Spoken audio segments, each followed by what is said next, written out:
Hoy vamos a hablar de un código de error que puede provocar una de las situaciones más peligrosas que se pueden vivir al volante, el P2511. Vamos a meternos de lleno a descifrar qué significa, por qué aparece y, lo más importante, cómo se soluciona de la forma correcta. A ver, imagina la escena. Vas conduciendo con total normalidad y de repente, ¡puf!, el motor se para. Es sin duda una de las situaciones de mayor riesgo en la carretera y está directamente ligada a este código. Cuando hablamos de la fiabilidad de un coche, este fallo ataca directamente a su corazón. Bueno, en términos técnicos, el código P2511 nos indica que hay un fallo intermitente, o sea que va y viene, en el circuito que le da energía al módulo de control del motor, lo que conocemos como ECM o PCM. Dicho de una forma más sencilla, la centralita del coche está perdiendo la corriente de forma esporádica. Y este punto es clave, de verdad. El ECM o PCM es, para que nos entendamos todos, el cerebro electrónico del coche. Lo controla absolutamente todo, desde cuánto combustible inyectar hasta cómo funciona la caja de cambios. Si a ese cerebro le falla la alimentación, aunque sea solo un instante, es como si sufriera un microapagón. Y claro, con el cerebro apagado, el comportamiento del coche se vuelve totalmente impredecible. Vale, si la centralita, el cerebro, está perdiendo energía, la pregunta es obvia: ¿de dónde viene el problema? Vamos a ver ahora cuáles son las causas más habituales y, sobre todo, los síntomas que deberían hacer saltar todas las alarmas. Pues mirad, la experiencia nos dice que casi siempre hay tres sospechosos principales. El más común de todos suele ser un relé de potencia que simplemente ha fallado, que ha llegado al final de su vida. Otras veces, el problema está en el cableado, a lo mejor un cable que se ha pelado con el calor o las vibraciones, y a veces es algo tan simple como un conector sucio con óxido o con un pin un poco doblado que ya no hace buen contacto. Y claro, las consecuencias de esto son imposibles de ignorar. Un síntoma muy claro es un motor al que le cuesta arrancar o que directamente no arranca. Pero el verdadero peligro, el más grave, son esos apagones repentinos con el coche en marcha. Otros avisos pueden ser un funcionamiento a tirones o que el coche entre en modo protección, ese modo de emergencia que limita la velocidad para proteger el motor.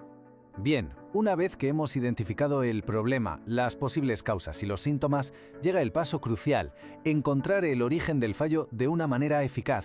Y para eso hace falta seguir un método, un proceso de diagnóstico correcto. Aquí hay que pensar como lo haría un mecánico con años de experiencia. La clave no es empezar a cambiar piezas a lo loco, sino seguir un proceso lógico, que siempre empieza por lo más sencillo y evidente. El proceso es pura lógica, de lo más simple a lo más complejo. Se empieza con una buena inspección visual, porque un cable pelado o un conector sucio se ve a simple vista. El segundo paso es coger un multímetro y comprobar el relé. ¿Funciona? ¿Deja pasar la corriente cuando debe?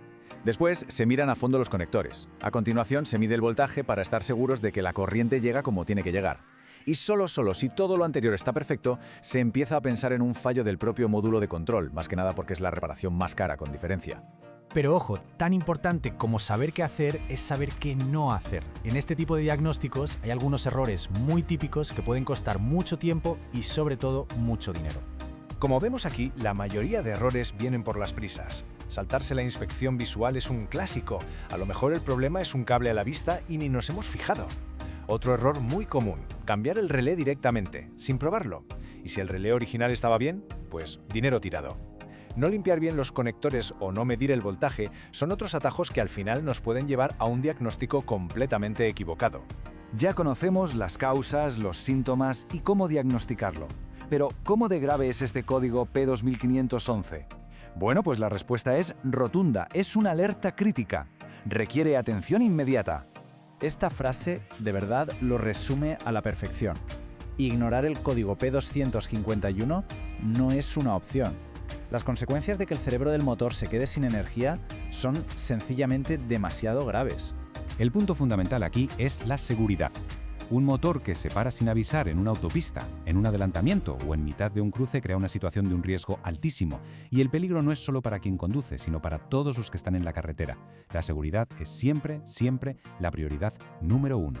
Y por si el riesgo para la seguridad fuera poco, hay una razón económica de mucho peso para actuar ya. Un suministro de energía que sube y baja, que es inestable, puede acabar friendo el módulo de control del motor.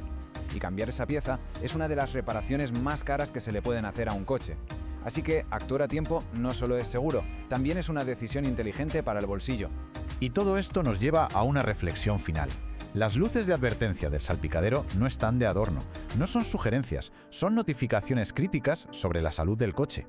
El código P2511 es el ejemplo perfecto de cómo tener una actitud proactiva con el mantenimiento no solo evita reparaciones carísimas, sino que, y esto es lo más importante, puede salvar vidas.